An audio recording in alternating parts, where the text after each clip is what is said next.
ఒక లోకేష్ గారిని ఉప ముఖ్యమంత్రి కావాలని కోరుకుంటున్నారు సార్. దాని మీద మీ ఏంటి గట్టిగా డిప్యూటీ సీఎం కావాలని లోకేష్ గారిని అనుకుంటున్నారు సార్. దాని మీద మీ ఇప్పుడు నేను మాట్లాడితే మీరేం చేస్తారంటే ఇంకోలాగా ఒత్తిడి నుంచి రాస్తారు. సార్ నిజాయితీ మాట్లాడతా ఉన్నారు. చెప్పండి సార్. ఏం మీరు లోకేష్ గారు ఉప ముఖ్యమంత్రి కోరుకుంటున్నారని ప్రశ్న చేస్తున్నారు కదా, ఏం అడిగితే తప్పేంటి?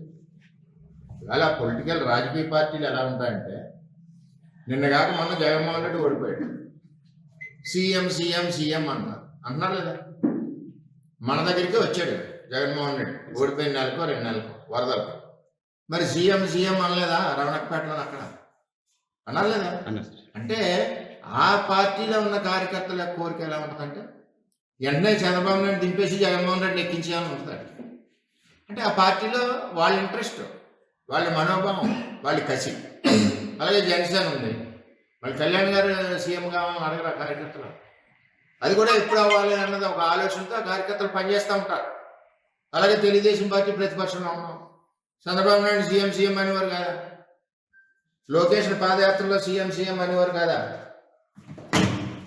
అంటే ఇవన్నీ ఏంటంటే, పొలిటికల్ పార్టీ అన్నది కింద స్థాయి కార్యకర్తలకి ఒక మనోభావాలు ఉంటాయి, వాళ్ళకి ఒక కసి ఉంటుంది. వాళ్ళ నాయకుడిని ఇలా ముఖ్యమంత్రిగా చూడాలని ఒక పార్టీ అనుకుంటుంది, ఇంకో పార్టీ ముఖ్యమంత్రిగా చూడాలని అనుకుంటారు. ఈవేళ తెలుగుదేశం పార్టీలో మీరు అడిగిన ప్రశ్నకి లోకేష్ గారికి డిప్యూటీ సీఎం అడుగుతున్నారు ఏంటంటున్నారు కదా మీరు. ఏం తక్కువ ఉంది ఆయనకి? ఆయన ఏం చేశాడో మీకు ఎవరికైనా తెలుసా? ఆయన ఎంత గొడ్డి చాకరీ చేశాడు లోకేష్ గారు తెలుగుదేశం పార్టీకి తెలుసా? వేళ పార్టీకి వెన్నెముకగా నడిచాడు. ఒక సైడ్ చంద్రబాబు నాయుడు పరిపాలన చేస్తుంటే 2014-19లో రాష్ట్రంలో రూపాయి లేకుండా చిలిగా లేనప్పుడు పార్టీని వెనకుండి నడిపించి ఎన్నెముకగా ఉన్నాడు. ఒకటిగా జ్ఞాపకం తెచ్చుకోండి, 2009 ఎలక్షన్ ముందు ఆయన నగదు బదిలీ పథకం తెచ్చాడు. ఆ రోజుల్లోనే బ్రహ్మాండంగా యూఎస్లో చదువుకున్నాయనంట, యూనివర్సిటీలో నగదు బదిలీ తెచ్చాడు. ఆ నగదు బదిలీ అప్పులు ఇంప్లిమెంట్ అయి ఉంటే ఇవాళ పీడిఎస్బిఎస్ స్కామ్ లేదు. అలాగే మొట్టమొదటిసారిగా 50 లక్షలు మెంబర్షిప్ చేశాడు, ఆన్లైన్ మెంబర్షిప్. మొట్టమొదటిసారిగా నారా లోకేష్ ఈ ప్రపంచంలోనే పొలిటికల్ పార్టీలకి ఏదికి ఇన్సూరెన్స్ లేని సమయంలో మొట్టమొదటి ఇన్సూరెన్స్ కార్యకర్తగా ఉండాలని చెప్పి పెట్టిన నాయకుడు లోకేష్ గారు. దాన్ని చూసి ఇవాళ అన్ని పార్టీలు ఫాలో అవుతున్నాయి, నేషనల్ పార్టీలు కూడా. ఏం తక్కువది? నెక్స్ట్ పంచాయతీరాజ్ శాఖ మంత్రిగా లోకేష్ గారు పనిచేశాడు. ఇవాళ రాష్ట్రంలో 75% రోడ్లు వేసాం. అప్పుడు మన పిఠాపురాన్ని 75% రోడ్లు వేసాం. ఏం తక్కువ చేసాడు అంటున్నాను నేను. నారా లోకేష్ గురించి ఇబ్బంది పడ్డాను. తర్వాత ఐటీ సెక్టర్ బ్రహ్మాండంగా డెవలప్ చేశాడు, ఐటీ సెక్టర్. నెక్స్ట్ ప్రభుత్వం ఓడిపోయింది. ఈవేళ నాయకులు ఎవరైనా కష్టం ఉన్నా సుఖం ఉన్నా పొలిటికల్గా ఎలా ఉన్నా కలిసిది ఎవరిని? నారా లోకేష్. సపోర్ట్ ఇచ్చేది ఎవడు? నారా లోకేష్. అటువంటిది ప్రభుత్వం పోయింది, అయిపోయింది. తెలుగుదేశం పార్టీ పని అయిపోయింది అన్నాడు జగన్మోహన్ రెడ్డి. ఎందుకు పని చేయలేదు? చంద్రబాబు నాయుడు పని అయిపోయింది అన్నారు, వయసు అయిపోయింది అన్నారు. ఏం వయసు అయిపోయింది? చంద్రబాబు నాయుడు 100 సంవత్సరాలు ఉంటాడు భగవంతుడు ఆశీస్సులతో. ఆయన ఆరోగ్యం మీకు ఎవరికి తెలియదు, ఆయన కష్టపడే విధానం ఎవరికి తెలియదు. అన్న పరిస్థితుల్లో కార్యకర్తలు మేము తిరుగుతుంటే అయిపోయిందిరా మీ తెలుగుదేశం పార్టీ అనేవారు. మమ్మల్ని అనేవారు ఆ పార్టీలు ఎత్తుకుంటారు అని. ఒకటి ఇక్కడ తెలుగుదేశం పార్టీలో ఆస్తులు అమ్ముకుని, కొంతమంది ప్రాణాలు అర్పించి, కాళ్ళు చేతులు పోగొట్టుకుని ఈ పార్టీ గురించి పనిచేసిన కార్యకర్తలు దేని గురించి పనిచేశారు?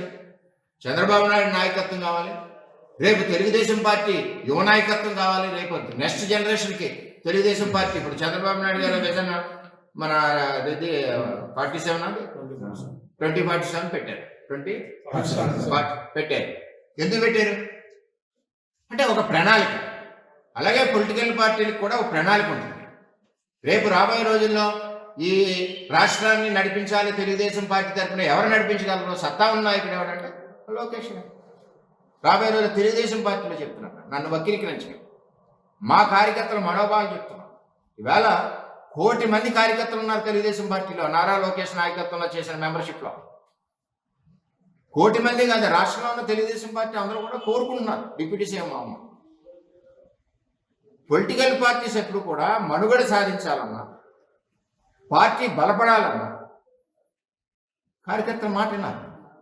ప్రభుత్వం ఓడిపోయింది, ఇలాగ అందరూ కూడా విమర్శిస్తున్నారు, చిన్నబుస్తున్నారు, కించపరుస్తున్నారు, మొక్క మీద మాట్లాడుతున్నారు, చంద్రబాబు నాయుడుని తిడుతున్నారు, లోకేష్ని తిడుతున్నారు, మేడంని తిడుతున్నారు.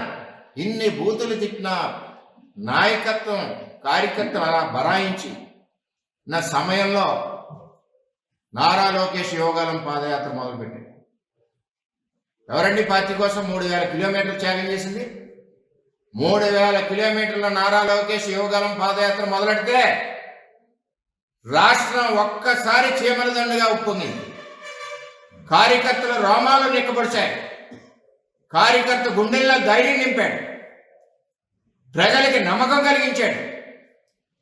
అబ్బా, తెలుగుదేశం పార్టీ నాయకత్వం ఒక యువకుడిని ఇచ్చింది, ఈ యువకుడి సారథ్యంలో మన కుటుంబాలన్నీ కూడా క్షేమంగా ఉంటాయి, మళ్ళీ 3వ తరం నాయకుడు వచ్చాడు, అన్న ఎన్టీఆర్ సంక్షేమ పథకాలు కొనసాగుతాయన్న ఒక ఆలోచనతో యోగాలం పాదయాత్రలో ప్రజలు కార్యకర్తలు ఎన్ని దాడులండి! చిత్తూరులో దాడి, భీమవరంలో దాడులు, ఎక్కడికక్కడ దాడులు, రాళ్ళు, గూండాలు, పోలీసులు అందరూ తిరగబడి ఆపాలను చూసిన కార్యకర్తల భుజాల మీద, అదేవిధంగా లోకేష్ గారు ధైర్యంగా ఎన్ని వచ్చినా సరే పద ఉంటా పోతా అని చెప్పి యోగలం పాదయాత్రతో తెలుగుదేశం పార్టీ పునాదులు బలిపడ్డమే కాకుండా ఉవ్వెత్తున లెగుస్తుంది తెలుగుదేశం పార్టీ అన్న ఆలోచన ప్రజల్లో రావడానికి కారణం నారా లోకేష్ యొక్క యోగలం పాదయాత్ర. నిన్న ఎన్టీఆర్ వర్ధంతి వేదికగా టీడీపీ పొలిట్ బ్యూరో సభ్యులు చేసినటువంటి వ్యాఖ్యలు ఒక రకంగా కార్యకర్తల అభిష్టం మేరకే ఆయన చెప్పినటువంటి పరిస్థితి. అయితే ఈ నేపథ్యంలో జన సైనికులు దీన్ని జీర్ణించుకోలేక విమర్శలు చేస్తున్నటువంటి పరిస్థితి ప్రధానంగా కనిపిస్తుంది. ఒక రకంగా కూటమిలో చిచ్చుపెట్టే ప్రయత్నాలు సాగుతున్నాయన్నటువంటి భావన అనిపిస్తుంది. ఈ నేపథ్యంలో మనతో పాటు టీడీపీ పొలిట్ బ్యూరో సభ్యులు శ్రీనివాసులు రెడ్డి గారు ఆయన ఎందుకున్నారా ఈ విషయం అన్నటువంటి విషయం ఆయన అడిగి తెలుసుకున్నారు. అన్న చెప్పండి అన్న. రాబోయే 20-30 సంవత్సరాలు పార్టీ బలంగా ఉండాలంటే 3వ తరం నాయకత్వం అవసరం. ఆయన పార్టీ కోసం కష్టపడిన తీరు, అధికారంలోకి వచ్చేదానికి చేసిన కృషి, పాదయాత్ర కానీ ఈరోజు 6-7 నెలలుగా ఆయన రాష్ట్రం కోసం చేస్తున్న వివిధ సంస్థల నుంచి పెట్టుబడులు ఇవన్నీ చేస్తున్న కృషిని చూసి ఆయన నాయకత్వాన్ని మరింత బలపరచమని అడిగినాం మేము ముఖ్యమంత్రి గారిని. అంతే తప్ప ఇందులో ఏ రాజకీయ కోణం లేదు, రాజకీయంగా ఎవరు చూడకూడదు దీన్ని. ఆయన నాయకత్వం పార్టీకి భవిష్యత్తు, పార్టీ బలంగా ఉండాలంటే ఎన్టీ రామారావు గారు స్థాపించిన ఈ పార్టీ ఇప్పటికే 43 సంవత్సరాలు ఉంది. 30 సంవత్సరాలుగా చంద్రబాబు నాయుడు గారు ఈ పార్టీని నిలబెట్టాడు. ఇంకో 30-40 సంవత్సరాలు నిలబెట్టేదానికి ఆయన బలం చేయమని చెప్పి అడిగినాం. దీంట్లో ఎవరో రాజకీయ కోణంలో చూడకూడదు. ఇది తెలుగుదేశం పార్టీ 1 కోటి మంది కార్యకర్తలు ఈరోజు నమోదు చేసుకున్న మెంబర్షిప్లో ఉన్న 1 కోటి మంది కార్యకర్తల అభిప్రాయం ఇది.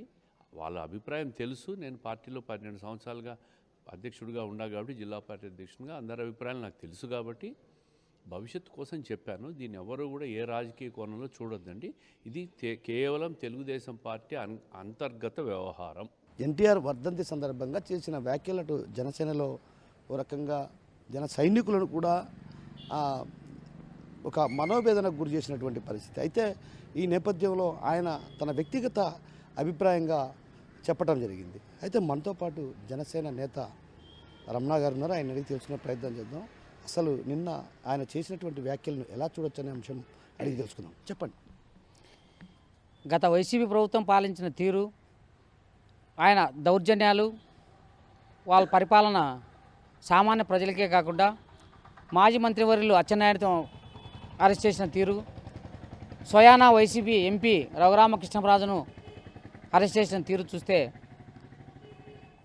మరి తెలుగుదేశం పార్టీ జాతీయ అధ్యక్షుడు చంద్రబాబు నాయుడు కూడా అసందర్భంగా కేసులో ఇరికించి అతన్ని అరెస్ట్ చేయడం కూడా తీరును చూసి చెల్లించిపోయి మరి ఆంధ్రప్రదేశ్ రాష్ట్ర ప్రజల కోసం ఓటు చీలకూడదు, మరి ఇటువంటి దౌర్జన్యకాండ, ఇటువంటి విధ్వంస పాలన చేసేటువంటి వ్యక్తులను గద్దె దించాలని నిర్ణయంతో ఆ రోజు ఎటువంటి భేషజాలకు ఎటువంటి అన్కండిషనల్గా కూటమికి ఆ రోజు ఆరాధ్యమైన వ్యక్తి పవన్ కళ్యాణ్ గారు. అదే తీరుతో మరి చంద్రబాబు నాయుడుతో, తెలుగుదేశం పార్టీతో, బీజేపీతో కూడా జతకట్టి కూటమిగా ఏర్పాటై ప్రభుత్వము ఈరోజు ఏర్పాటు చేసి మన ఆంధ్రప్రదేశ్ విడిపోయిన తర్వాత ఆంధ్రప్రదేశ్ ఉమ్మడి ఆంధ్రప్రదేశ్ రాష్ట్రం విడిపోయిన తర్వాత ఆంధ్రప్రదేశ్ తీరు చాలా దౌర్భాగ్యమైన పరిస్థితి, నిధులు లేక నియామకాలు లేక ఇబ్బంది పడుతున్న తరుణంలో ఆంధ్రప్రదేశ్ ప్రజల కోసం తీసుకున్న నిర్ణయం ఆ రోజు కూటమి ప్రభుత్వం. మరి ఇటువంటి కూటమి ప్రభుత్వం ఆంధ్రప్రదేశ్ ప్రజల కోసం, వాళ్ళ ఔన్నత్యం కోసం నిరంతరము పాటుపడుతున్న చంద్రబాబు నాయుడు గారు అయితేనేమి, మా జనసేన పార్టీ అధ్యక్షుడు పవన్ కళ్యాణ్ అయితేనేమి సామాన్య ప్రజల కోసం నిరంతరం ఆలోచిస్తున్నటువంటి తరుణంలో ఇటువంటి అసమానతలు పారదోలేదానికి వాళ్ళు తీసుకున్న నిర్ణయాలు సాహసోపేతమైన నిర్ణయాలు. మరి ఈ తరుణంలో కడప పర్యటనలో భాగంగా చంద్రబాబు నాయుడు గారు మైదుకూరు పర్యటనలో భాగంగా కడప జిల్లా తెలుగుదేశం అధ్యక్షులు, మరి తెలుగుదేశం పార్టీ పొలిట్ బ్యూరో సభ్యులు శ్రీనివాసరెడ్డి గారు లోకేష్ గారిని డిప్యూటీ చేయాలా, మరి యువతకు ఒక మంచి నిర్మాణాత్మకమైన భూమిక పోషించాలంటే లోకేష్ గారు డిప్యూటీ సీఎంగా ఉండాలని ఆయన కోరిక వెలుబుచ్చడం, మరి అక్కడ ఆయన అటువంటి దాన్ని ఏ విధంగా కూడా స్పందించకపోవడం చంద్రబాబు నాయుడు గారు చూస్తే, ఇప్పుడు గౌరవ ముఖ్యమంత్రి చంద్రబాబు నాయుడు గారు అయితేనేమి, ఉప ముఖ్యమంత్రి పవన్ కళ్యాణ్ గారు అయితేనేమి వాళ్ళ ఆలోచనలు కానీ వాళ్ళ నిర్ణయాలు కానీ ఆంధ్రప్రదేశ్ ప్రజల కోసం తప్ప ఇంకా వేరే ఆలోచన లేదని మనం అందరం నమ్మాల్సిన పరిస్థితి ఈరోజు. పవన్ కళ్యాణ్ గారు అయితే ఇటువంటి క్లిష్టకాలంలో గద్దె దించాలని చెప్పి దించేసి ఈరోజు స్వాతంత్రం వచ్చిన తర్వాత 77 సంవత్సరాలు అయినప్పటికీ కూడా ఆంధ్రప్రదేశ్లో ఒక డోలి సిస్టమ్, ఒక కనీస సౌకర్యం లేని పరిస్థితి, రోడ్డు లేని పరిస్థితి, గ్రామాలను కూడా గుర్తించి అటువంటి గ్రామాలకు రోడ్లు వేసిన పరిస్థితి ఆయన ఆలోచనలకు అద్దం పట్టే పరిస్థితి.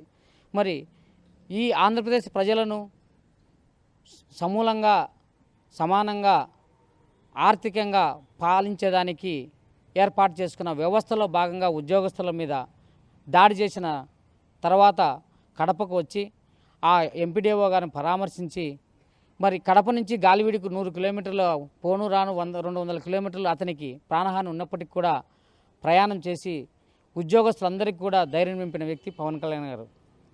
మరి వాళ్ళు వ్యవస్థల కోసం, వ్యవస్థల పటిష్టం కోసం నిరంతరము గౌరవ ముఖ్యమంత్రి చంద్రబాబు నాయుడు గారు పవన్ కళ్యాణ్ గారు ఆలోచిస్తూ ఉంటే ఎక్కడ కూడా పదవుల కోసం ఆరాటపడే తీరు ఈ కూటమిలో ఈ 3 పార్టీలు ఎక్కడ కనిపించలే. పదవుల కోసం ఎవరు కూడా పోటీ పడే మనస్తత్వం కలిగిన వ్యక్తులుగా లేరు. చంద్రబాబు నాయుడు ముందు పాలించిన తీరు వేరు. 2019 నుంచి 2024లో ఆంధ్రప్రదేశ్ ఎదుర్కొన్న పరిస్థితులకు అనుగుణంగా ఆయన మైండ్ సెట్ను కూడా మార్చుకొని ఆయన పాలనను కూడా వినూత్నంగా కొనసాగిస్తున్నాడని చెప్పి పదే పవన్ కళ్యాణ్ గారు చెప్పడం చూస్తే ఈ కూటమి ఇంకా 10 సంవత్సరాలు అనుభవజ్ఞ వ్యక్తుల దగ్గర పనిచేయాలా, అనుభవం నేర్చుకోవాలని చెప్పి పవన్ కళ్యాణ్ గారు ప్రతి సమస్యను కూడా దగ్గరగా చూస్తూ ప్రజలకి నిర్మాణాత్మకమైన సందేశాన్ని ఇస్తూ ధైర్యం నింపుతూ ముందుకు పోతున్న ఈ కూటమి ప్రభుత్వంలో ఇటువంటి ఒక అసందర్భ వ్యాఖ్య అంటే ఆయన మరి శ్రీనివాసరెడ్డి గారు పొలిట్ బ్యూరో సభ్యుడు, తెలుగుదేశం పార్టీ తీసుకునే ఏ నిర్ణయం కూడా ఆయన భాగస్వామ్యం ఉంటుంది. మరి ఆయన వ్యక్తిగతంగా అన్నాడో మరి పార్టీ నిర్ణయం మాకు తెలియదు, కానీ మరి ఈ కూటమి ఆంధ్రప్రదేశ్ ప్రజల కోసమే పనిచేస్తుంది, ఆంధ్రప్రదేశ్లో బాగు కోసమే పనిచేస్తుంది అని చెప్పి నిరంతరము గౌరవ ముఖ్యమంత్రి చంద్రబాబు నాయుడు పవన్ కళ్యాణ్ చెప్తా ఉన్న తీరు ఇదే నిదర్శనం. ఎప్పటికి కూడా పదవుల కోసం ఇంకొకటి కోసం ఆరాటపడిన తీరు వాళ్ళిద్దరిలో కనపడట్లే. మరి ఇది ఆయన వ్యక్తిగతంగానే అన్నాడని నేను అనుకుంటా ఉన్నా. ఈ కూటమిలో చిచ్చులు రేపేదానికి కానీ ఒక అసందర్భ పరిస్థితులను నెలకొల్పేదానికి కానీ ఎవరు ఎక్కడ కూడా ప్రవర్తించినా కూడా ఇవన్నీ ప్రజలు కానీ జనసేన నాయకులు కానీ తెలుగుదేశం నాయకులు కానీ నమ్మకూడదు. మనది ఒకటే లక్ష్యం, భారతదేశాన్ని ప్రపంచ చరిత్ర పటంలో ఉన్నతంగా తీర్చిదిద్దడానికే జనసేన తెలుగుదేశం బీజేపీ పార్టీలు పనిచేస్తాయి తప్ప ఇటువంటి పార్టీ పదవుల కోసం కానీ పార్టీ స్థితిగతుల కోసం కానీ ఎప్పుడు కూడా కొట్లాడుకునే పరిస్థితి రాదు అని చెప్పి తెలియజేస్తా ఉన్నాం. అంటే ఒక రకంగా వైసీపీ ట్రాప్లో పడుతున్నారన్నటువంటి భావన కూడా సర్వత్రా వినిపిస్తున్న పరిస్థితి. ఏదైతే వ్యాఖ్యలు అటు జనసేనకు సంబంధించినటువంటి వారు కావచ్చు, టీడీపీ నేతలు చేసినటువంటి వ్యాఖ్యలు ఒక రకంగా వైసీపీ ట్రాప్లో పడుతున్నారన్నటువంటి ప్రచారం కూడా జరుగుతుంది. ఎలా చూడొచ్చుంటారు? కూటమి ఏర్పడిన తర్వాత వైసీపీ పార్టీ గల్లంతయింది. వైసీపీ ట్రాప్లో పడాల్సిన అవసరం ఎవరికీ లేదు. వైసీపీ స్థితిగతులు, వైసీపీ లక్ష్యాలు స్వలాభం కోసం, స్వరాజ్యం కోసం పనిచేసిందే తప్ప ఎన్నడూ ఆంధ్రప్రదేశ్ ప్రజల కోసం పనిచేసిన తీరు లేదు. అదంతా అతి సామాన్యం కూడా తెలుసు. వైసీపీలో ట్రాప్లో సామాన్యుడే పడడం లేదు. ఈరోజు సామాన్యుడే ఆలోచించడం లేదు వైసీపీ పార్టీ గురించి. మిగతా పార్టీలు పడాల్సిన అవసరం లేదు. కూటమి నిర్భయంగా ఇంకా 20 ఏళ్ళు కలిసి పనిచేసేదానికి ముందు కృతనిశ్చయంతో ఉంది. మా లక్ష్యం ఒకటే, ఆంధ్రప్రదేశ్ను చరిత్ర పటంలో అత్యున్నతమైన పైన కూర్చోపెట్టడానికే మా ఆలోచనలు, మా అడుగులు తప్ప ఏ పార్టీ ట్రాప్లో పడేదానికి ఏ పార్టీ సిద్ధంగా లేదు. అంటే ఒక రకంగా ఇప్పుడు ఏదైతే పవన్ కళ్యాణ్ గారు పార్టీ బలపడుతుంది, టీడీపీ క్రమక్రమేపీ బలహీనపడే అవకాశాలు ఉన్నాయన్నటువంటి భావన టీడీపీ శ్రేణుల్లో వ్యక్తం అవుతుంది. ఏదైతే లోకేష్కి డిప్యూటీ మంత్రి పదవి నుంచి డిప్యూటీ సీఎంగా ప్రమోట్ చేస్తే కొంత పార్టీ బలపడే అవకాశాలు లేకపోలేదు కదా అన్న భావన కొంతలో వినిపిస్తుంది. ఎలా చూడాలంటారు? నాకు తెలిసి పార్టీ పదవులతోనో పార్టీ పద్ధతులతోనో పార్టీ బలపడదు. పార్టీ నడిపే నాయకుడు ఒక సమర్థత కలిగి ఉండాలి. సామాన్య ప్రజల స్థితిగతులు తెలుసుకునే నాయకుడిగా ఉండాలి. సామాన్య ప్రజలకు కనీస అవసరాలు 1983లో ఎన్టీ రామారావు గారు సామాన్యునికి కూడు గూడు గుడ్డ అని వచ్చి ఆయన మానియాతో ఆంధ్రప్రదేశ్ తెలుగు జాతిని ఢిల్లీలో వినిపించిన మహోన్నత వ్యక్తి ఎన్టీఆర్. తర్వాత అతి సామాన్యుని కోసం ఆలోచించే వ్యక్తి, అటువంటి మాన్యాన్ని తీసుకొచ్చే వ్యక్తి, అటువంటి గొప్ప ఉద్దేశాలు లక్ష్యాలు కలిగిన వ్యక్తి పవన్ కళ్యాణ్ గారు. రామారావు తర్వాత సామాన్యుని కోసం ఆలోచించే ఏకైక వ్యక్తి, ఈరోజు రాష్ట్ర వ్యాప్తంగా కాకుండా దేశవ్యాప్తంగా కీర్తించబడే వ్యక్తి. సామాన్యునికి సాటి పొలిటికల్ లీడర్స్కి, సహచర మంత్రులకి, ఈ వ్యవస్థలు నడిపే ఉద్యోగస్తులకు కూడా భరోసా ఇస్తూ రోజు రోజుకు అతి సామాన్యులకు దగ్గరైతూ వాళ్ళ స్థితిగతులను తెలుసుకుంటూ వాళ్ళ స్థితిగతులే పరమావధిగా పనిచేస్తూ రోజుకు 18 నుంచి 19 గంటలు పనిచేస్తూ ఆయన కష్టపడిన తీరు చూస్తే మరి ఇంతకన్నా ఇంకా నిదర్శనం ఏం కావాలా?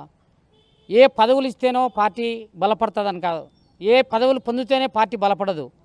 సామాన్యునికి చేరాల్సిన కనీస సౌకర్యాలు, యువతకు కావాల్సిన ఉద్యోగ అవకాశాలు, సామాన్యుని జీవన ప్రమాణాలు పెంచే అత్యున్నతమైన ఆలోచన చేసే శక్తి సామర్థ్యాన్ని ఉన్న వ్యక్తులు మాత్రమే, పనితీరు మాత్రమే ప్రజలు గుర్తిస్తారు, పార్టీలు బలపడతాయి. ఒక డిప్యూటీ సీఎం ఇస్తే ఈరోజు బలపడడం ఏంది? 40 సంవత్సరాల కిందట 1983లో రామారావు పార్టీ స్థాపించిన పార్టీ అది. ఈరోజు కొత్త పార్టీ కాదు.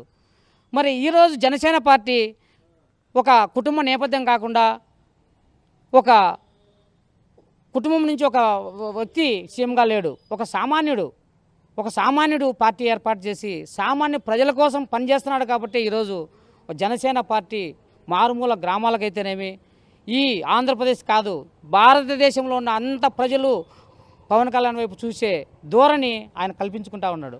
అది ఒకరు చెప్తే రాదు, ఒక ఉన్నతమైన కుటుంబం పుడితే రాదు, ఒక విలక్షణమైన ఆలోచనలు గల వ్యక్తికి వస్తుంది. ఒక సామాన్యుని జీవన ప్రమాణాలకు వాళ్ళ సృజనాత్మకతను నాడి పట్టిన వ్యక్తికే అవన్నీ సాధ్యమవుతాయి. సో మొత్తం మీద ఏదైతే టీడీపీ పోలిట్ బ్యూరో సభ్యులు శ్రీనివాసులు రెడ్డి చేసిన వ్యాఖ్యలు అవి వ్యక్తిగతంగానే తీసుకోవాలి. పార్టీ పరంగా ఆయన ఏదైతే పార్టీకి సంబంధించిన నేతగా వ్యక్తిగత అభిప్రాయాన్ని వ్యక్తం చేశారు. దీన్ని అంత పెద్దగా పరిగణలోకి తీసుకోవాల్సిన అవసరం లేదు. ఎందుకంటే పార్టీ బలపడాలంటే కేవలం పదవులతోనే పార్టీ బలపడదు. అయితే ఈ నేపథ్యంలో ప్రజల్లో కూడా మంచి పేరు, ఒక గొప్ప పేరు సాధించాలంటే సామాన్యమైనటువంటి వ్యక్తిగా పవన్ కళ్యాణ్ పనిచేస్తున్నారు. ఆ నేపథ్యంలోనే ఇప్పుడు ప్రస్తుతం ఏదైతే చేసినటువంటి వ్యాఖ్యలను కూడా పట్టించుకోవాల్సిన అవసరం లేదు. తొలుత ఏదైతే కూటమి లక్ష్యం ముందు రాష్ట్ర అభివృద్ధి, రాష్ట్రాన్ని చరిత్ర పటంలో నిలపాలన్నదే వారిద్దరి లక్ష్యం. ఆ లక్ష్యం దిశగానే పయనిస్తారే తప్ప ఎవరు ఒకవేళ వైసీపీ వాళ్ళు ఎన్ని ట్రాప్లో చేసినా ఆ ట్రాప్లో పడే పరిస్థితి కూటమికి ఎప్పుడూ ఉండదన్నటువంటి భావన మనతో పాటు ఉన్నటువంటి జనసేన నేత రమణ గారు చెప్తున్నారు. కెమెరా పర్సన్ హరితో కిషోర్, RTV, కడప నుంచి. ఉత్తరప్రదేశ్లో అతి సామాన్యుడు కాంశీరామ్ గారు పార్టీ ఏర్పాటు చేసి ఏ పదవి పొందాడు? మరి అక్కడ బహుజన పార్టీని ఏర్పాటు చేసి ఒక సామాన్యురాలిని ముఖ్యమంత్రిని చేసి ప్రతి సామాన్యంలో కూడా చైతన్యం నింపి మరి ఆ చరిత్ర సృష్టించిన వ్యక్తి కాంశీరామ్. మరి ఆయన ఏ పదవులు తీసుకోవాలా? ఆయన ఈరోజు ప్రతి వ్యక్తి కూడా కీర్తించబడుతున్నాడు. కాంశీరామ్ పదవులతో పార్టీ బలపడదు,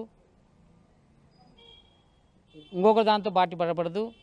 ప్రజల కోసం పనిచేసే వ్యక్తుల వల్ల ప్రజల కోసం నిరంతరం కృషి చేస్తున్నటువంటి ఆలోచనలే ప్రజల ఆలోచనలుగా వెళ్తాయి తప్ప పదవులతో పార్టీ ఎన్నడూ బలపడదు. అటువంటి అపోహలు అందరూ కూడా మానేసి కూటమిలో ఉన్న నాయకులందరూ కూడా ఆంధ్రప్రదేశ్ ప్రజలు ఏ నమ్మకంతో అయితే మనకు ఓట్లేశారో, ఏ ఉద్దేశాలతో అయితే మనల్ని నిలబెట్టారో ఆ నమ్మకాన్ని, ఆ ఉద్దేశాలని వమ్ము చేయకుండా వాళ్ళ జీవన స్థితిగతులను మెరుగుపరచడానికి ప్రయత్నించాలే తప్ప పదవుల కోసం ఎన్నడూ కూడా ఈ కూటమిలో ఉన్నటువంటి ఏ నాయకులు కూడా పోటీ పడరని నేను విశ్వసిస్తూ ఇటువంటి అపోహలకు దారి తీయకూడదని చెప్పి ఈ కూటమి మున్ముందు ఈ ఆంధ్రప్రదేశ్ బాగోగుల కోసం మంచి ప్రయత్నం చేసి మంచి రాష్ట్రంగా తీర్చిదిద్దడానికి వాళ్ళిద్దరినీ కూడా గౌరవ ముఖ్యమంత్రి చంద్రబాబు నాయుడు గారు, ఉప ముఖ్యమంత్రి పవన్ కళ్యాణ్ గారిని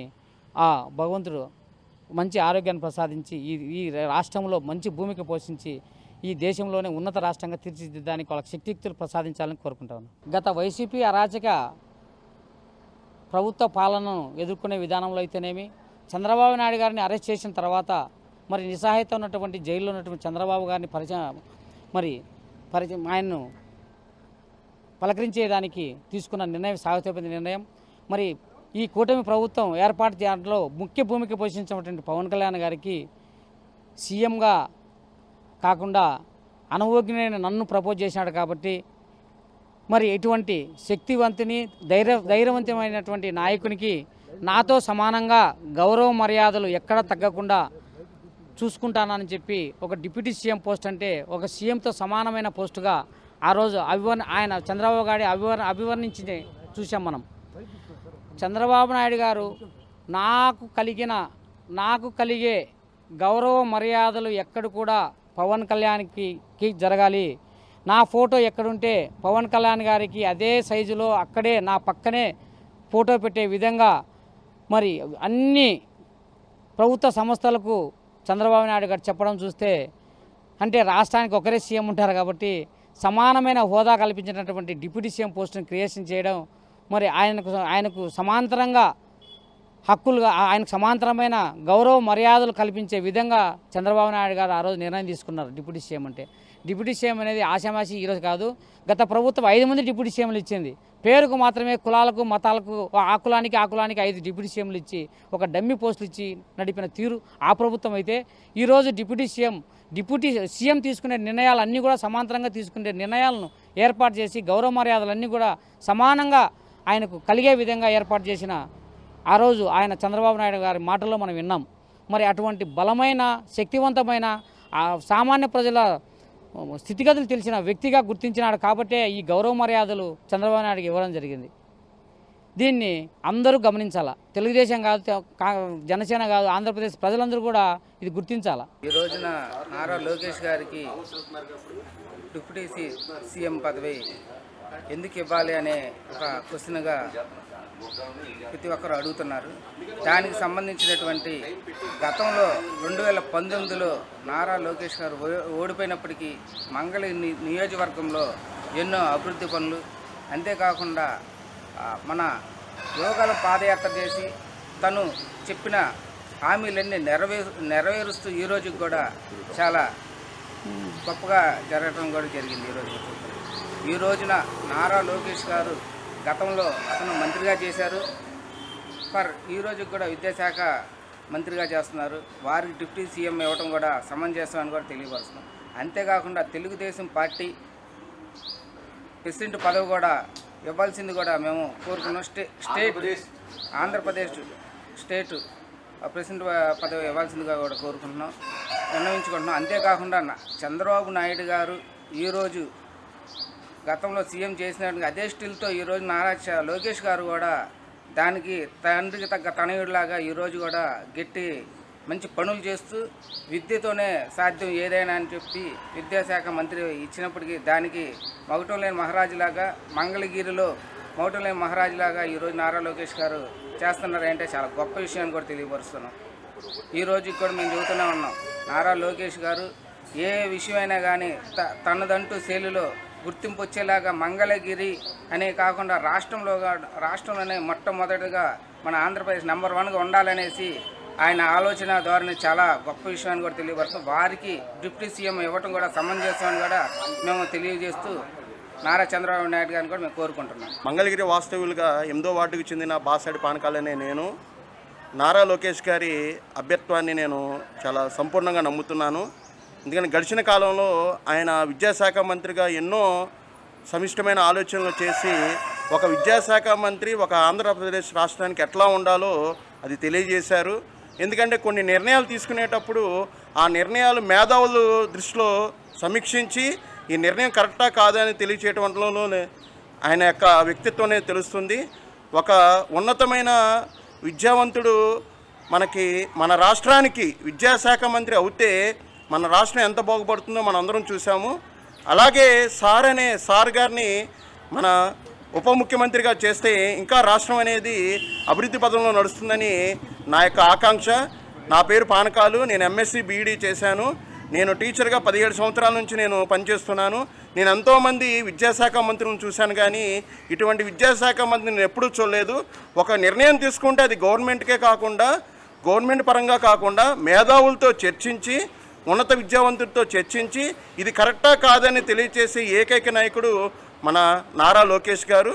వారిని ఉప ముఖ్యమంత్రిగా చేస్తే మా మంగళగిరే కాదు అన్ని ప్రాంతాలు కూడా అభివృద్ధి పదంలో నడుస్తాయనటంలో ఎటువంటి సందేహం అనేది లేదు. కంపల్సరీగా ఈ నిర్ణయాన్ని మా మంగళగిరి ప్రాంత వాసుల తరఫున మన ముఖ్యమంత్రి గారికి, గౌరవనీయ ముఖ్యమంత్రి గారు చంద్రబాబు నాయుడుకి తెలియజేస్తున్నాము. దయచేసి దీని మీద ఒక నిర్ణయం అనేది తీసుకోవాలి. కంపల్సరీగా ఒక ఉన్నత విద్యావంతుడు విద్యాశాఖ మంత్రి అయితే ఎన్ని విప్లవాత్మక మార్పులు వస్తాయో మేము 5 నెలల్లో చూసాము. ఇంటర్మీడియట్ పిల్లలకి మధ్యాహ్న భోజన పథకం కానీ, 10th క్లాస్ విద్యార్థులకి స్టడీ అవర్స్ నిర్వహించడం కానీ, వాళ్ళకి విద్యాజ్యోతి అందించడం కానీ, అలాగే ఇంజనీరింగ్ చదివే విద్యార్థులకు ఫీజు రింబర్స్ కానీ, ఇలాంటి విషయాల్లో నారా లోకేష్ గారి యొక్క చొరవ అనేది చాలా ఎక్కువగా ఉంది. కంపల్సరీగా సార్ని మనం ఉప ముఖ్యమంత్రిగా డిప్యూటీ సీఎంగా చేయాలని మా అందరి కోరిక. అలాగే మా మంగళగిరి అన్ని వార్డుల తరపు నుంచి, ముఖ్యంగా 8వ వార్డు తరపు నుంచి మా అందరి తరపున మేము కోరుకుంటున్నాం. కంపల్సరీగా ముఖ్యమంత్రి గారు నారా చంద్రబాబు నాయుడు గారి ఈ నిర్ణయాన్ని ఒకసారి సమీక్షించాలని, పార్టీ పద్ధతితో చర్చించి ఒక మంచి నిర్ణయం తీసుకొని మా అందరికీ ఒక శ్రేయోభిలాషిని మాకు అందించాల్సిందిగా మేము కోరుతున్నాం. నారా లోకేష్ బాబు గారికి డిప్యూటీ సీఎం కావాలని చెప్పి పార్టీ నాయకులు మొత్తం కోరడం కూడా సమంజసమే. చంద్రబాబు గారు ఆ విధంగా ఆలోచించి లోకేష్ బాబు గారిని డిప్యూటీ సీఎం చేయవలసిందిగా కోరుతున్నాము.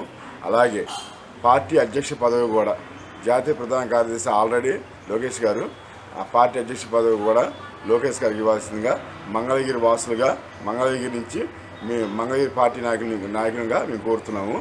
అలాగే లోకేష్ గారికి ఉన్న అర్హతలు ఏందని కొంతమంది అడుగుతున్నారు. దానికి సమాధానం తెలుగుదేశం పార్టీ 2019లో జగన్మోహన్ రెడ్డి వచ్చినమ్మంటే తెలుగుదేశం పార్టీ పని అయిపోయింది, ఇక తెలుగుదేశం పార్టీ రాదు, 30 సంవత్సరాలు నేనే ముఖ్యమంత్రి అని జగన్మోహన్ రెడ్డి ఎన్ని మాటలు మాట్లాడారో అందరూ తెలిసిన విషయమే. ఆ అక్రమ కేసులు పెట్టించి అన్నీ చేస్తున్నారు. 11-12 కేసులు 13 కేసులు దాకా లోకేష్ బాబు మీద పెట్టారు. అటెండ్ మర్డర్ కేసు కూడా పెట్టారు. అయినా తెలుగుదేశం పార్టీ కోసం యువగలం పాదయాత్రని మన కుప్పంలో స్టార్ట్ చేసిన కానీ కూడా మీరు చూశారు ఎన్ని ఇబ్బందులు పడ్డారు, ఎన్ని చేశారో. లాస్ట్ కూర్చుంటానికి స్టూల్ కూడా ఇవ్వలేదు, నుంచుంటానికి స్టూల్ ఇవ్వలేదు, మైక్ ఇవ్వలేదు, ఏమీ ఇవ్వలేదు. అయినా అన్ని ఇబ్బందులే పడి కూడా యువగలం పాదయాత్ర చేసి తెలుగుదేశం పార్టీలో ఒక నూతన అధ్యాయానికి శ్రీకారం చుట్టారు. అలాగే ప్రజల్లో కూడా జగన్మోహన్ రెడ్డి అరాచక పాలనకి ఒక లోకేష్ బాబు తెలుగుదేశం పార్టీ అయితేనే మనం కాపాడగలుగుతాం అని చెప్పి ప్రజలు కూడా నమ్మి లోకేష్ బాబు గారు యువగలం పాదయాత్ర వల్లే తెలుగుదేశం పార్టీకి అంతా ఊపొచ్చింది. అన్ని కూటమి కూడా వచ్చింది, కూటమి నిలబెట్టుకోగలిగాం, కూటమితో పోటీ చేయగలిగాం కూడా. అందువల్ల లోకేష్ బాబు గారికి కంపల్సరీ ఉప ముఖ్యమంత్రి పదవి ఇవ్వాల్సిందిగా నారా చంద్రబాబు నాయుడు గారిని కోరుతున్నాము. అలాగే రాష్ట్ర కాదు జాతీయ అధ్యక్షుడికి కూడా, తెలుగుదేశం పార్టీ అధ్యక్షుడిగా లోకేష్ బాబు గారిని చేయాల్సిందిగా కోరుతున్నాం. నారా లోకేష్ గారికి డిప్యూటీ సీఎం పదవి ఇవ్వాలని ముఖ్యమంత్రి చంద్రబాబు నాయుడు గారిని కోరుకుంటున్నాము. మాకు ఏదన్నా బాగా మంచి హెల్ప్ చేస్తారని నారా లోకేష్ గారికి ఆ పదవి ఇస్తే ఇంకొంచెం జనాల్లోకి బాగా వెళ్ళి తను బాగా వర్క్ చేస్తారని మేము ముఖ్యంగా ఆశిస్తున్నాము. ఇప్పుడు ఏదన్నా వెళ్ళి అడిగితే బాగా హెల్ప్ చేస్తున్నారు, ఆ పదవి కూడా ఉంటే ఇంకొంచెం బాగా హెల్ప్ చేస్తారని మేము ఆశిస్తున్నాము. ముఖ్యంగా నారా లోకేష్ గారికి నియోజకవర్గంలో బాగా మంచి మెజార్టీ వచ్చింది. ఇంత మెజార్టీ వచ్చిద్దని మేము అసలు ఎప్పుడూ అనుకోలేదు. ఇంత బాగా మెజార్టీ ఇచ్చిన మంగళగిరి నియోజకవర్గ ప్రజలకు కూడా కృతజ్ఞతలు. అలాగే బాగా ఎంతో మెడికల్గా కూడా బాగా హెల్ప్ చేస్తున్నారు. అందుకని డిప్యూటీ సీఎంగా ఇవ్వాలని కోరుకుంటున్నాము. మా మంగళగిరి నియోజకవర్గంలో 100 పడకల హాస్పిటల్ కూడా శాంక్షన్ చేశారు. అందుకని మాకు నారా లోకేష్ గారు వస్తే ఇంకొంచెం మెడికల్గా కూడా బాగా హెల్ప్ అయ్యిద్ది అని మేము కోరుకుంటున్నాము. ముఖ్యంగా మాకు నియోజకవర్గం ప్రజలు బాగా ఎవరు అడిగినా కానీ బాగా హెల్ప్ చేస్తున్నారు. అందుకని డిప్యూటీ సీఎం పదవి ఇవ్వాలని నారా లోకేష్ గారికి కోరుకుంటున్నాము. మా మంగళగిరి నియోజకవర్గం తరఫున మాకు ఈ నారా లోకేష్ గారికి పదవి ఇస్తే బాగుంటుందని మేము ఆశిస్తున్నాము. అందరికీ నమస్కారం అండి. నా పేరు గోవాడ దుర్గారావు, మంగళగిరి పట్టణ తెలుగుదేశం పార్టీ ఉపాధ్యక్షుడు. మా యువ నాయకుడు, యంగ్ డైనమిక్ నాయకుడు అయిన మా నారా లోకేష్ గారికి డిప్యూటీ సీఎంగా ఇవ్వాలని మేము మనస్ఫూర్తిగా కోరుకున్నాం. అలాగే రాష్ట్ర తెలుగుదేశం పార్టీ అధ్యక్షుడు కూడా ఇవ్వాలని కోరుకున్నాం. ఎందుకంటే ఈయన యువగలం పాదయాత్ర సుమారు 4000 కిలోమీటర్లు చేశారు. అలాగే మంగళగిరి నియోజకవర్గంలో 91,413 మెజార్టీతో గెలిచారు. ఇంతమంది గెలిచిన నాయకుడు ఎవరు లేరు. అలాగే ఎన్నో విద్యా సంస్థల్లో సంస్కరణ చేశాడు. ఇంటర్మీడియట్ వాళ్ళకి కానీ, డిగ్రీ వాళ్ళకి కానీ, మధ్యాహ్నం ఇంటర్మీడియట్ వాళ్ళకి కానీ అందరికీ సంస్కరణ చేశాడు. ఇవన్నీ దృష్టిలో పెట్టుకొని మా యువ నాయకుడికి ఉప ముఖ్యమంత్రి ఇవ్వాలని మేము డిమాండ్ చేస్తున్నాం. అలాగే మంగళగిరి ప్రజలు మా నారా లోకేష్, యువ నాయకుడు నారా లోకేష్ మీద అభిమానంతో 91,413 ఓట్లతో మెజార్టీ గెలిపించారు. ఇంత మట్టికి ఏ నాయకుడు, ఏ పార్టీ వాళ్ళు గెలవలేదు. అలాగే యువ నాయకుడు మంచి ఆలోచనలో ముందుండి నడుస్తున్నాడు. అలాగే ఒక్కసారి మా గౌరవనీయులు పెద్దలు జాతీయ తెలుగుదేశం పార్టీ అధ్యక్షులు నారా చంద్రబాబు నాయుడు గారు ఆలోచించి పునరాలోచన చేసి మాకు మా ఎమ్మెల్యే గారైన విద్యా ఐటీ శాఖ మంత్రి వారైన శ్రీ నారా లోకేష్ గారికి డిప్యూటీ సీఎం గారు ఇవ్వాలని మేము మనస్ఫూర్తిగా కోరుకుంటున్నాం.